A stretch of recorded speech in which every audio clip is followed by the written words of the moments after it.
Oi, eu sou o Dri, seja bem-vindo. Dessa vez o Relembrando vai ser sobre o início dessa jornada. Eu comecei pela luta da Han contra o Lei, mas é porque eu gosto muito daquela luta e queria muito falar sobre. Mas dessa vez, eu vou falar sobre a jornada até a torre em si. Desde o arco 5, a gente já sabia que esse caminho não seria fácil, já que até mesmo o homem mais forte do mundo, Reinhard van Astra, não foi capaz de alcançar aquele lugar. Na época, a família real de Lugnica estava sendo abalada por uma doença desconhecida. Era uma doença que só afetava a família real, então as autoridades do castelo enviaram Reinhard com o intuito de conseguir a ajuda do sábio, que era dito ser onisciente. A missão aconteceu, mas o Reinhard não foi capaz de chegar na torre. Ele voltou ao castelo somente com falhas e a família real morreu. Dessa vez, o Subaru e os amigos dele vão até lá para conseguir a ajuda do sábio para que ele cure as pessoas que foram afetadas pela autoridade da luxúria e também para salvar aqueles que foram afetados pela autoridade da gula. Mais pessoas estão em risco. E agora será o Subaru que vai tentar alcançar aquele lugar. Então vamos ver como o Subaru chegou na torre, que nem mesmo o mais forte foi capaz de chegar. Mas antes do vídeo começar, faz de sempre, ajuda o canal dando like, se inscrevendo, comentando. Para quem quiser me ajudar financeiramente, o link do LivePix vai estar aí na descrição. E também confere o link para a Amazon, para tu poder comprar os volumes oficiais da Light Novel. O grupo composto por Subaru, Emília, Han, Ren, Anastácia e Julius partiu da cidade de Mirula, que era a cidade mais próxima da Torre de Pleiades. Já tinham se passado 2 horas desde que a caminhada começou. O Julius avisa para os que estavam no banco da frente que eles estavam prestes a entrar em território perigoso. O deserto é conhecido por ser um lugar hostil, não só pelo miasma concentrado que existe no lugar, mas também pela alta concentração de Maju que é atraído por esse miasma concentrado. Porém, os Majus não estavam sendo um problema. Na verdade, nenhum Maju os atacou até aquele momento. Isso porque a Meili estava encarregada de manter eles longe, com o uso da sua proteção divina. A Beatriz alerta o Subaru de que uma tempestade de areia se aproxima. As tempestades eram comuns ali, mas pior do que a quantidade absurda de areia era o miasma que a tempestade trazia. A tempestade acontecia 3 vezes ao dia, de manhã, de tarde e de noite. O grupo decidiu que evitariam a tempestade de noite e se moveriam enquanto o sol tivesse aparente. Felizmente não era tão quente. A desertificação em reserva é causada pelo miasma, então diferente dos desertos do nosso mundo, a temperatura não mudaria drasticamente. Mas a Beatriz menciona um deserto chamado Dunas Vermelhas de Giral. Esse deserto não é simplesmente quente. Cada grão de areia que compõe Giral é na verdade fragmentos de pedras mágicas. Por causa disso, nesse deserto que fica do outro lado do mundo, todos os anos acontecem explosões lá. Inclusive, uma das armas do Groove, o General de Voláquia, é feita desses fragmentos. O Subaru então pergunta se a Meili está fazendo o trabalho dela direito, já que ela estava conversando com a galera. Ele pergunta porque, pelo que ele está vendo, ela não parece estar se esforçando para fazer isso. E de fato não tinha nenhum Maju atacando eles. Ouvindo aquilo, a Meili decide mostrar para o Subaru o quanto ela estava salvando o grupo. E ao levantar os braços, um puta do Myokusu aparece na superfície. Vindo das profundezas do deserto, era um verme maceta que a Meili estava controlando com bastante facilidade. Esse Maju era o verme de areia, um Maju que ficava no subsolo. O Julius diz que esse era de um tamanho um pouco maior do que os que ele já tinha visto antes. O Subaru pergunta o quão maior ele era, e o Julius diz que o comum é esses Majus terem o tamanho do braço de um adulto. Um tempo passou e a noite chegou. O miasma estava tão forte que já não era possível enxergar as estrelas, e nem a torre que era o objetivo do grupo. Então eles decidem parar para descansar. A Emília se junta com eles depois de ter preparado uma parede de gelo que os protegeria da tempestade de areia. O Julius diz que não se sente bem em depender da Emília toda hora, mas ela diz que tá de boa, e que estranhamente, ela tem se sentido muito bem desde que entraram no deserto, e que sente que é capaz de fazer qualquer coisa. Estranho, né? Mas antes de irem dormir, a Emília e a Beatriz tinham que ajudar no tratamento da Han. Ela não tinha um chifre, então o Rosval estava encarregado de repor a mana que ela já não era mais capaz de absorver.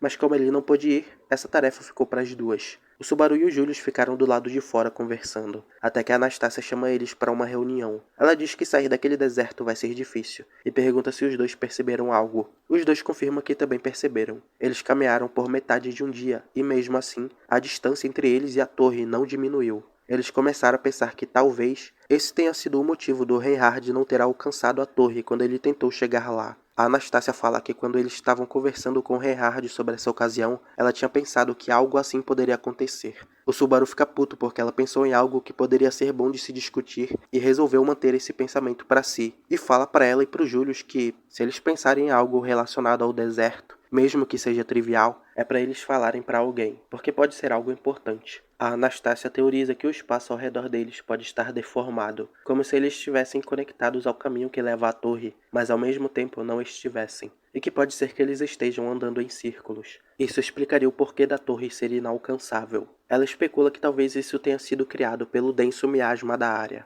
Basicamente, uma armadilha criada pela própria natureza. Talvez a torre estar naquele deserto fosse intencional. Talvez a intenção do sábio era tirar proveito daquele terreno que era tão difícil de ultrapassar, apesar de tão fácil de ver. Fazia sentido essa teoria, já que, supostamente, a torre foi construída com o intuito de possibilitar a vigilância sobre o selo da bruxa da inveja. Mas a Anastácia falou para eles se acalmarem, pois ela tinha um plano. Ela teoriza que existe um momento em que essa distorção é desfeita por um tempo. E esse tempo é quando acontecem as tempestades de areia. Esse seria o momento ideal para atravessar o deserto. O Subaru pergunta se ela consegue ver esse caminho. Ela diz que não, mas tem uma pessoa entre eles que poderia ver. E essa pessoa é a Han. O Subaru explica o plano deles para Han e ela começa a farpar ele por fazer ela se esforçar. Sendo que mais cedo no mesmo dia, o Subaru tinha falado para ela não exagerar durante a viagem. O plano era simples. A Meili iria tentar localizar os Majus e a Han usaria a clarividência para conectar a sua visão à deles. Esse plano vai exigir muitas tentativas, porque a Meili não consegue dizer exatamente onde os Majus estão, mas ela pode dar uma direção.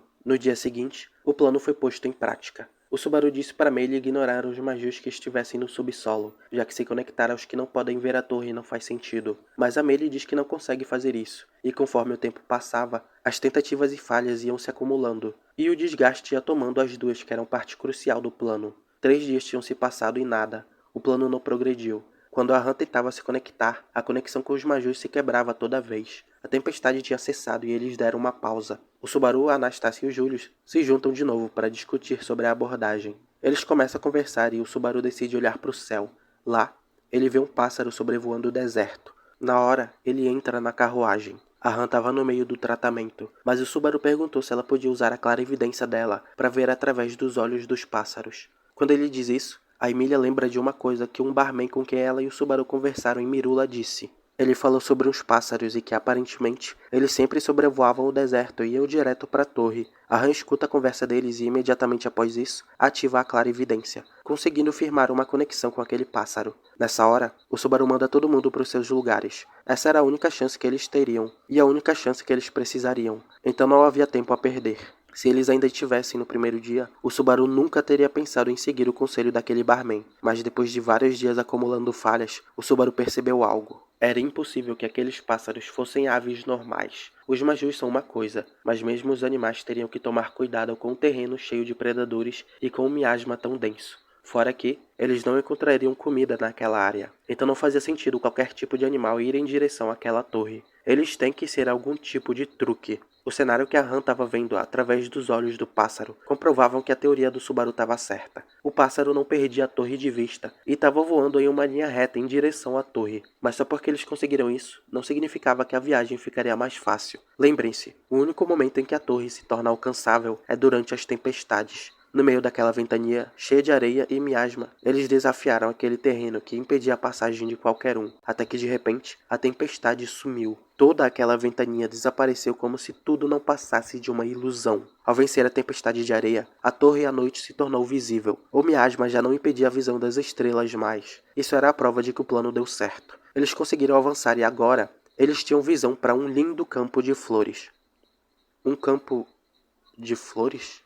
O Subaru e a Beatriz se congelaram com aquela visão. O miasma matava todas as plantas que tentassem crescer naquele lugar. Então aquela visão não era coisa boa. Os sentidos do Subaru estavam alertando ele que aqueles campos de flores eram perigosos. A Mary diz para ele que aqueles eram ursos oirã, um tipo de maju que era encontrado em florestas e que usava essa camuflagem de flores para pegar suas presas. Só de olhar para Mary, o Subaru já entendia o nível de periculosidade daqueles majus. A garotinha que estava lidando tão tranquilamente com os majus estava pálida. A tensão e o medo tinham tomado o corpo dela. A Emily abriu a janela e tentou falar com o Subaru, mas ele logo a impediu. A única sorte deles naquele momento era que os majus estavam dormindo, mas a Emily os alerta. O momento onde os majus estão mais violentos é logo depois de acordar. Mas como aquele grupo tá cheio de pessoas com muita sorte, um daqueles majus acorda. Era como se um pedaço do chão tivesse criado patas. O maju começou a olhar na direção do Subaru, mas quando ele se preparou para avançar, a Meili chamou a atenção dele.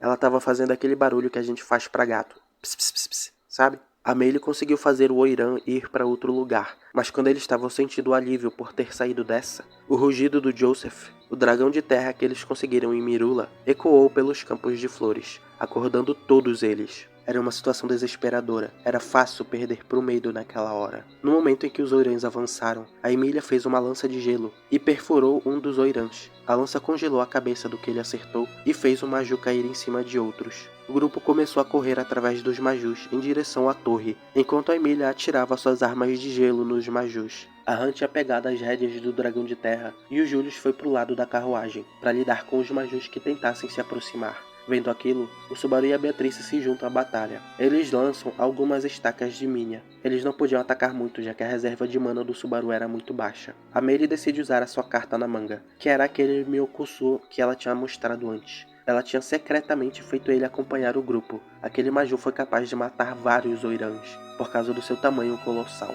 E não só isso. Mesmo que menores, a Meire chamou mais outros 6 desses Myokusus. A torre estava mais à frente. Se eles continuassem, poderiam chegar até lá. Porém, uma luz começou a brilhar da torre, e num instante, essa mesma luz matou todos os membros do grupo. Foi tudo num piscar de olhos. Não durou nenhum segundo. No momento em que os que tinham os melhores reflexos viram o que tinha acontecido com o Subaru, já era tarde demais, pois logo em seguida eles também foram atingidos. Não restava mais nada. Todo o sangue que caiu foi absorvido pelas areias. Mesmo os restos mortais, os cadáveres que sobraram daquele massacre, tanto dos membros do grupo quanto os dos Majus, foram engolidos pelas areias. Nada iria sobrar daqueles corpos para contar histórias. Foi dito que tantas pessoas tentaram desafiar o deserto de Algria, e mesmo assim, nenhum corpo foi avistado no caminho que eles fizeram. Essa era a razão. As areias do deserto haviam engolido tudo e todos, como um lembrete de que a única coisa que vai restar para aqueles que desafiarem o deserto será o nada.